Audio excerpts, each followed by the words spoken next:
Hi, everyone, and welcome to the Paddle Pod, your weekly podcast covering professional paddle, presented by Hugo and Gonz. We're on to episode 88, and as always, joined by my co-host Hugo here today. Hugo, it's great to have you on. How are you doing? I'm very well, thanks, Gonz. Very round number, 88. I like it. And the countdown to 100 continues.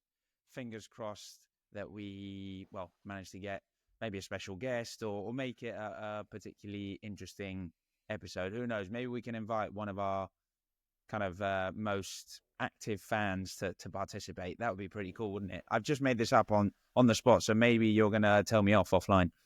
No, not at all. I think it's a great idea potentially, because we might not even have any paddle to speak about. That's exactly it. I mean, I'm so bored of it. I mean, firstly, we don't have any paddle to watch, or very limited paddle to watch. Secondly, because you've been away for a few weekends, I've had a bit of an injury. We haven't been playing paddle that, regularly, really. I mean, once a week, to be honest, for the last couple of weeks. So yeah, I mean, it's a bit of a change, feels strange, and I can't say that I love it. Yeah, no, me neither. It's been quite weird, to be honest. After playing so regularly for so long now, it just feels kind of weird. But yeah, like you said, I mean, traveling a bit here and there. But I think this is the last week that I'm traveling for a while. So, after this week, definitely will be back on court, and can't wait for it. Yeah, no, same. I mean, I think I'll then be away for a bit throughout Easter, as you know. But I think post-Easter is... when a lot of the kind of federated tournaments take place. I think May and June in particular, pre-summer, basically there's a tournament on every week. So that's going to be intense. So it's always good to have a bit of a break and kind of recharge the batteries, isn't it? Yeah, exactly. That is very much the case. But, I mean, speaking about paddle, we did have a tournament this week, and we wanted to kick off this episode talking about that, given that we really haven't had the chance to speak a lot about performances on court. I think we've spoken more about the off-court issues since the beginning of the year than we have about what's really going on court. And even though there isn't much going on, there is something. But yeah, we did have, I mean, let's just dive straight into it. We did have the CANCUN P2 being played out last week. Of course, not many of the kind of top 100 pairs participated, as we've discussed previously, because of this whole ongoing issue between the players and kind of Premier Padel and the FIP. But we did have one of the top ranked pairs, which obviously was a big controversy, participating and ultimately winning. And that is, of course, none other than Juan Lebrón and Franco Stupaczuk, which, I mean, I don't think anyone had absolutely any doubts that they were going to roll this tournament.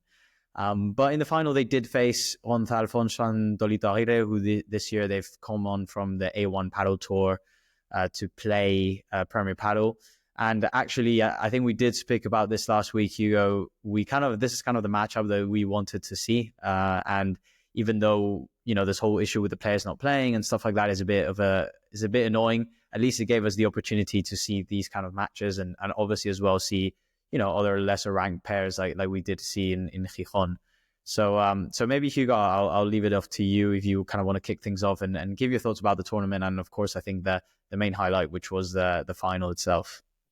Yeah, definitely. I mean, I've got to be honest. I watched the full match, i.e. the full final, but throughout the tournament, I kind of caught snippets of the semis, the quarterfinals, matches here and there.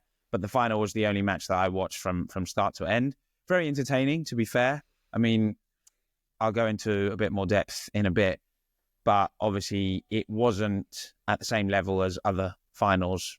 Well, we've only had one final this year, but looking back at last year, obviously because of the ranking and the disparity between Lebrón and Stupa's ranking, obviously currently ranked as the third best pair in the world, and Gonzalo and Tolito, who, I mean, they've probably crept up the rankings massively now.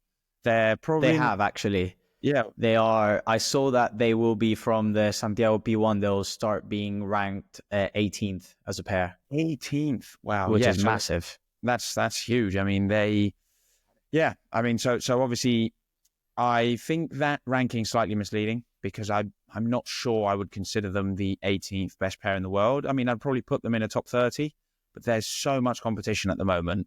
And for example, I think it was the quarterfinals when they played against Nikos Weskun and Manu Castaño, the young player from Knox, who looks really interesting. And I actually played against him in a random paddle tournament in Madrid about 2 years ago. He obviously was so much better than me, and you could see it back then, and he was probably only about 12 years old. But that quarterfinal matchup between them and, Gonzalo and Tolito in Cancun could have gone either way. It was 2.5 hours, and, Gonzalo and Tolito could have been knocked out by them, which would have been a big surprise. So I think there is a big difference in level still between Gonzalo and Tolito and the top pairs in the world, one of them being Stupa and Lebron. And I think that's exactly what we saw in the final. And maybe going a bit into the final, maybe my initial thoughts on it. The final result was 6-2, 6-3 to Stupa and Lebron. In the second set, it was only one break. So because Stupa and Lebron started serving, so decent performance there. But what I thought was not unacceptable, but it just showed that they're still a couple of steps ahead, is that they started off 5-love down, if I'm not mistaken. Which, if you're walking into a final, playing the favourites by far, and you go 5-love down, it's very hard to claw your way back from that because, we know it, right? When sensations aren't going your way, it's hard to suddenly, keep positive, keep pushing in the right direction, keep being aggressive without making the same mistakes.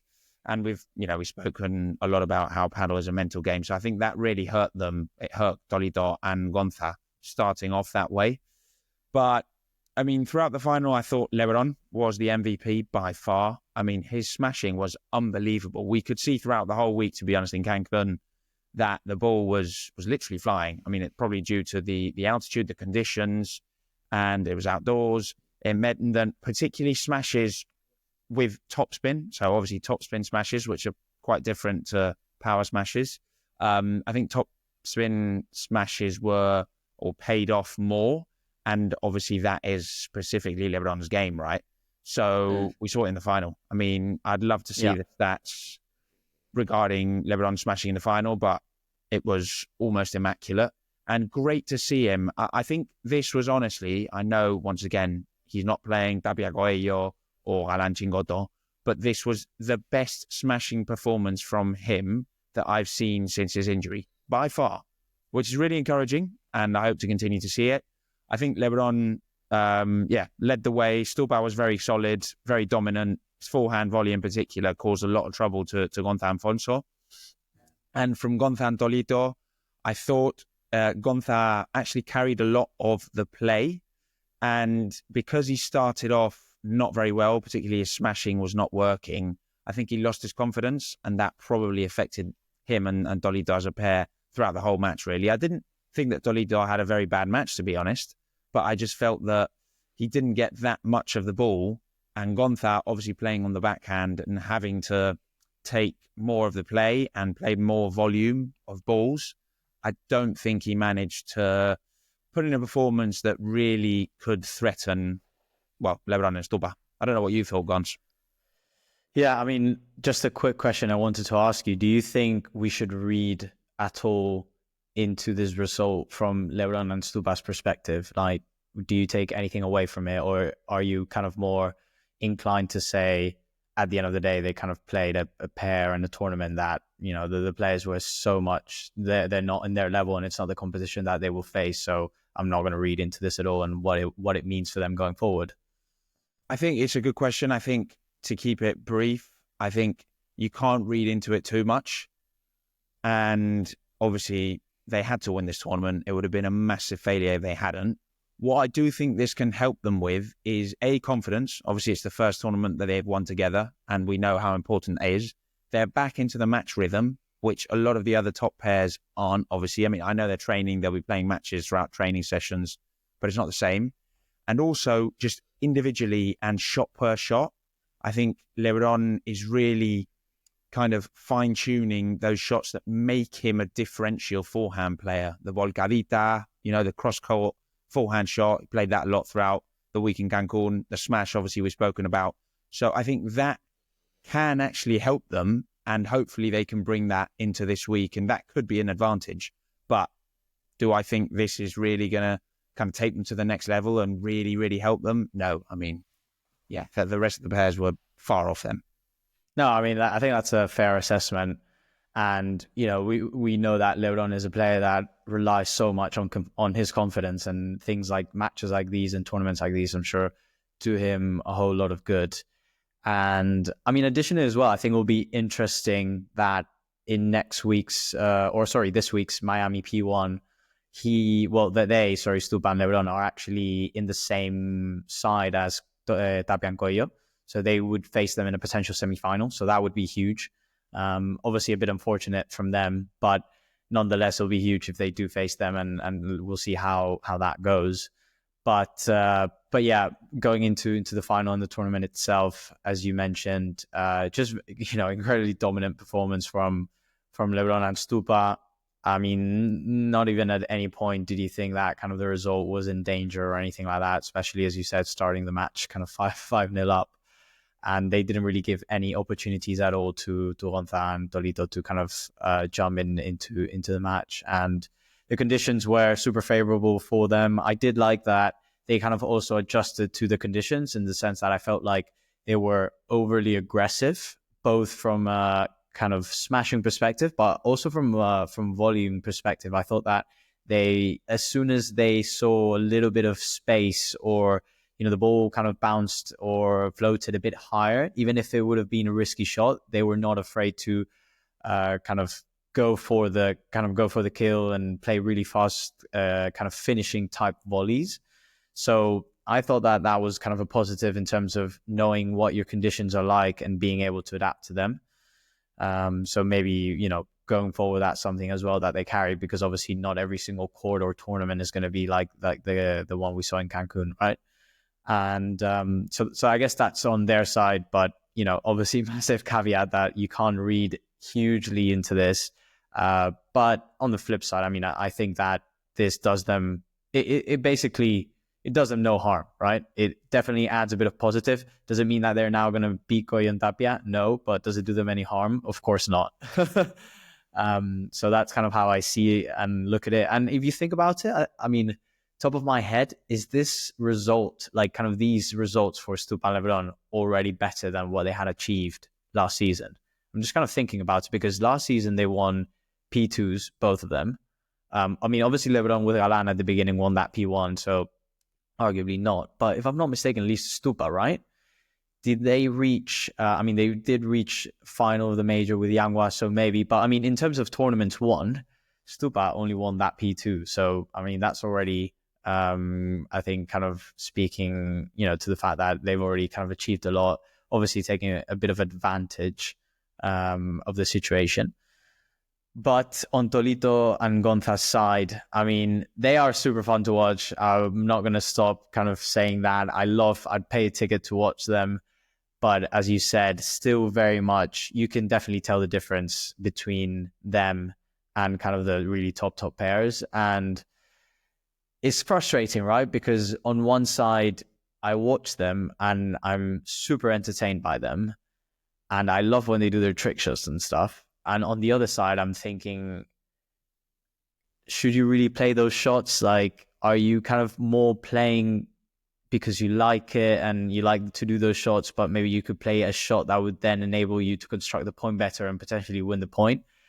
So it's a bit of I'm caught between those two thoughts. And at the end of the day, right, it's also very hard to tell a player, go away from what's made you arrive here. And obviously they've achieved so much, and, kind of being the number ones in A1 paddle, and then coming over to Premier Padel and doing quite decently as well. Not only like these couple of tournaments without the top players, but even in the first tournament, were able to get into the main draw. And in the main draw, they did kind of beat some mainstay, kind of the not top players, but top 30 pairs. So I do think that their level, to me, their level is let's say, I think their ceiling is kind of quarterfinals. If I believe if they go and, try and get quarterfinals consistently, I'd be super surprised. I think that's kind of the highest I would get them. I do think they have the paddle for that. Maybe not on a consistent basis, but I do think a tournament here or there with all the players available, I do think that they have the level to potentially reach a quarterfinal. But like I mentioned at the beginning, now they're ranked 18th, and very much agree with you that it's potentially a touch too high for them. But I mean, fair play to them in terms of being able to achieve that. And I think this would potentially mean that they will probably be at the main draw minimum for a while now, if not already kind of securing for the year, or at least majority of the year. So that's massive, obviously. No, agreed. And to be honest, I've probably been a bit harsh before, because when you think about it, them being seeded 18th means that there's 17 pairs above them, obviously, which means there's about 30 to 35 players above them. And to be fair, that's probably about right. Like, I probably would agree with that. And yeah, I mean, as you say, I think quarterfinals, I think if they reached, say, 3 quarterfinals throughout the season, they could count the season as a sensational season. So, I mean, obviously, when all the top pairs play, when you think about who their rivals could be if they don't meet any of the top seeds, I mean, what are we thinking? 7th, 8th seeds? We're thinking like Momo, John Sanz, also Alex Arroyo, Edu Alonso. Can they beat them? Yeah, I think they can. I mean, I think they just have to, going back to your point, be a bit more productive in terms of be a bit more pragmatic, and sometimes just not just, I'm happy with them going for trick shots when it's the time to do so. But there's moments in matches where you just have to get down to business, play the simple shots. And sometimes the simple shots are going to be way more effective than going for a trick shot or whatever. And I think that's something that they probably have to get that boundary set a little bit better in my eyes. But yeah, I mean, I think obviously a great week for them, regardless. They made the final. They went through some tough matches. They've made the final for 4 consecutive weeks, if I'm not mistaken, having won a couple of tournaments. Some pips as well. Yeah, and tough from a physical perspective. I mean, not to be tough on them, but I don't think they're in the same shape as some of the other top players. And they've still gone and done it. I mean, they've made the final consistently. They must be pretty tired. So, I mean, I wonder how they do in Miami now, because they'll be walking in very fatigued. A lot of these pairs are going to be very fresh. So I do want to see, what they're... Actually, the draw is out, so I might check it out whilst we're online. You're sharing your thoughts. But if they get a favourable draw, fingers crossed they go through and give us some more exciting trick shots, right? Yeah, exactly. I mean, like I said, I love to watch them. You really just don't know what to expect, except that you expect at some point in the match, they're just going to do something ridiculous. Like Tolito's match point in the semi-final, if I'm not mistaken, that drop shot, I mean, it was absolutely insane. And some of the other, I think it was in the semi-final as well, Gonzalo Alfonso in one of the, I believe, I can't remember who was, like, he was smashed against Gonzalo Alfonso, and then one of the, and the ball basically bounced off the net. Unbelievable. He does like a Dormilona, like straight back, and the other player is trying to get out of the court because the ball, due to this spin, goes out the court and he doesn't reach it. I mean, it's just insane. Unreal. And the fact that they can play those shots means that they do have that special something. It's just, I think, working on 100%. Their fitness, working on being more pragmatic, and taking that obviously taking their game to the next level. But I do trust that they can do that. They're still young. They're now getting the experience that they need. I mean, you've got to play these tough matches and feel like because obviously when they've been playing A1 paddle, they've been so much better than basically everyone else, that they can just go for trick shots. And if they make a mistake, who cares? But now that they realize they can't do that, because then we're going to start losing the dominance throughout the match, now may be the time where they're like, okay, let's evolve and be a bit more pragmatic. And I think they can do it. No, 100%. And maybe moving on, we do kind of want to end the episode, or let me say, we don't want to end the episode without talking about kind of more developments as well that we've seen over the weeks about the kind of whole drama that's been going on between the Premier Padel and the players. And the latest developments are, of course, that Premier Padel has kind of shared a letter with the players, potentially kind of suing them, and that basically means that that the end doesn't seem nearby, right? It seems like this thing is still going to go on, and it seems like neither the players are kind of giving in, or Premier Padel's giving in either. I mean, the letter that has been shared online is quite tough. They talk about sanctions of around 5 years to players, or even economic sanctions as well of around 30,000 euros, if I'm not mistaken. So obviously quite harsh sanctions being thrown around there. I guess a way to kind of intimidate the players into giving in. If I'm not mistaken as well, they've actually raised the prize money on the women's side.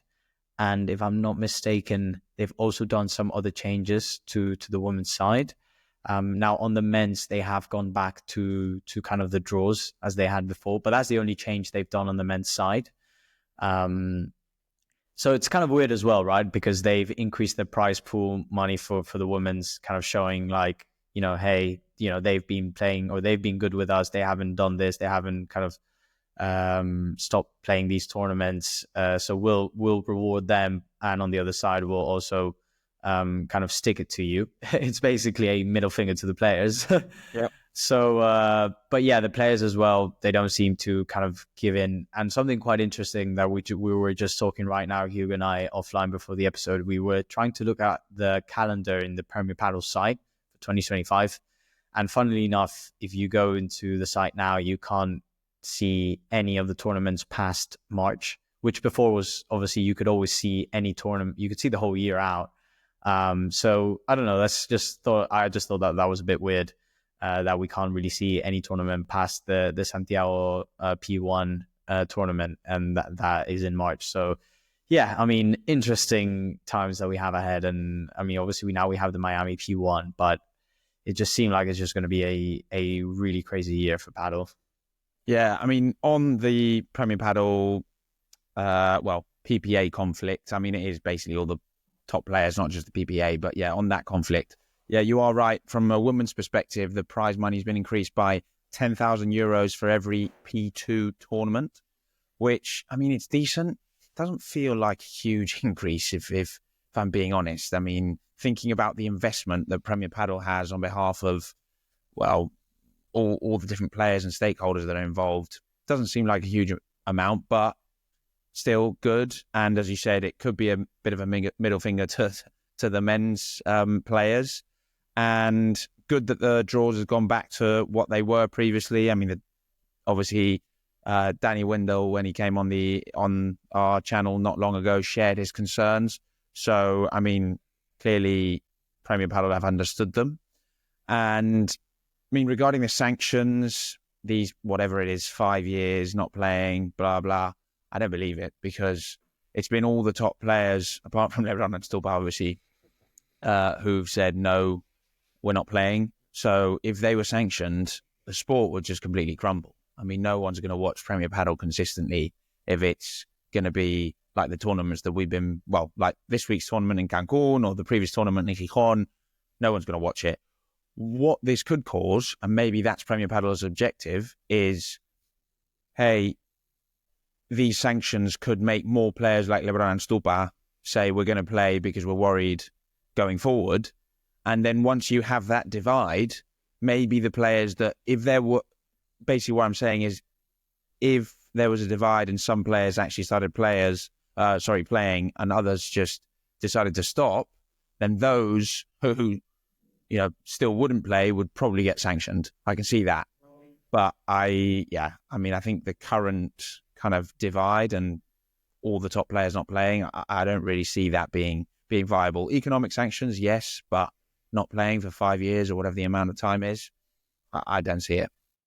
No, 100%. And I think an important point as well to add is this whole kind of boycott terminology, because from a legal perspective, a boycott is kind of not possible. If the players actually boycotted, which essentially means they kind of talked to each other and they all agreed as one that, hey, we're not going to play this, we're not going to play these tournaments, then Premier Padel has a lot of legal ground to go after them, because contractually it is not legal to do that. What the players are saying is all players have free choice to kind of enter the tournaments. And that's kind of one of the things that they made clear with Stupa and Lebrón, right? They said, look, as players, every player individually has the choice if they want to play as tournaments. It just happens so that, players individually have decided on their own accord that they don't want to play X tournament, like, for example, Cancun or Gijon, right? Obviously, specifically, I think being targeted at P2s because that's where they can skip tournaments, quote unquote. They don't have any kind of legal contract obligation to play the P2s, or at least a certain number of them. So it's important, I think, to kind of take that into account, because, as you say, now players do have that choice, and Premier Padel seems like they're trying to pressure the side of the players. And if more players then start to join, as we kind of mentioned with what Lebrón and Stupa did, that obviously hurts the kind of PPA side, the player side, into being more supportive, more united, I guess, towards kind of what they want to change from Premier Padel. And so I mean, we'll see. I think for now, it seems like we are kind of secured in the sense that we now have the Miami P1, all the players are there. We do have next week, or I think it's next week or the week after, the Santiago P1 as well in Chile. So we are secure there. But I was just looking at the calendar before this podcast, and the kind of, I guess, next target date to see if this advances at all, if we do come to a stop, if we do come to some sort of agreement, seems like it will be the Brussels P2 around the 28th of April, the 20th of April, which, if I'm not mistaken, is just after not spring break, Easter, right? Yes. Yeah, I think it's straight after Easter. So that will be, I think that's kind of like the next key day. I mean, obviously it will actually be a week before, because that's when kind of the registration for the tournaments close. So I think those days, that week before, so Easter week, the days before Easter, where kind of registrations open and registration closes, those are going to be key dates to kind of see the further development of this whole issue. And of course, as well, this tournament, which, I mean, can you imagine being the Premier Padel reporter, being side by side on the interviews? I think it would be, or even just walking around, I think it would be so awkward. I think there will be so much tension. No, I agree. I mean, it's, as we've said so many times, it's just so awkward on so many different levels. And I just really do hope it gets solved, because I think it's hurting padel as a growing sport, which is what it is. And players not getting the visibility that they need to be getting right now to, grow sponsorship deals. We really need it to be back where it was not long ago. And hopefully they come to an understanding. No, 100%. But I think that probably brings us to the end of the episode. And I mean, it's been a pleasure, Hugo, as always, to speak to you. And finally, we do have a week of full padel, being able to watch all the players in Miami. The first time that Premier Padel goes to Miami and kind of lands in the United States. So that's going to be great. I'm sure that the tournament is going to be awesome, and I can't wait to watch. And for all our fans out there, please do go watch it whilst we still have padel. Let's enjoy it. Exactly. And Gons, maybe a quick one. Do you want to share a little prediction? Who do you think is going to win it, or what do you think the final is going to be? No, I think it will be, I mean, Goya and Tapia. I do think they'll win the tournament. They could be playing, they could be kind of 2 years sanction for them, and they'll still win every single tournament when they're back. Yeah. But yeah, Goya and Tapia. But I do, on the other side, it seems like it's Galan and Chingo against Yanguas and Koki, and I think that Galan and Chingo this time will come through and kind of reach the final. Yeah, although actually on the way they would have projected draw Garrido Dineno, who I think are going to get better and better. And I think that match that they lost against Stupa Lebron in, Riyadh, was actually a bit misleading. It could have gone their way. I mean, if they'd won that second set, which they did break to then go ahead, it could have been a very different story. So also the conditions were very strange. I mean, the ball was just dying. It was wet. So who knows? I think they could cause some trouble to Chingalan, particularly given their confidence issues. Although I definitely agree that side of the draw is the easy one. Because when you look at the other side, you've got Aguirre in the same quarter as Lebron Stupa. And we know how close they were from knocking Stupa and Lebrón out. I mean, literally 2 match points in Riyadh. And they're all on Goyan Dabia's side. So, hey, I mean, Goyan Dabia probably couldn't have a tougher draw, to be honest. So they're going to have to earn it. Yeah. But they will. I mean, they will. Yeah, I really don't have any doubts. But we'll see. I mean, it's going to be fun nonetheless. Yeah, just excited that padel's back, to be honest. I mean, even watching the top players, I couldn't care who wins. Normally, I'm just rooting for Goyan Dabia, but I just want to watch some padel. No, exactly. But yeah, I do hope that everyone's enjoyed the episode. Please give a like and subscribe if you have enjoyed, and we'll catch you next time. Cheers, guys. Have a great week.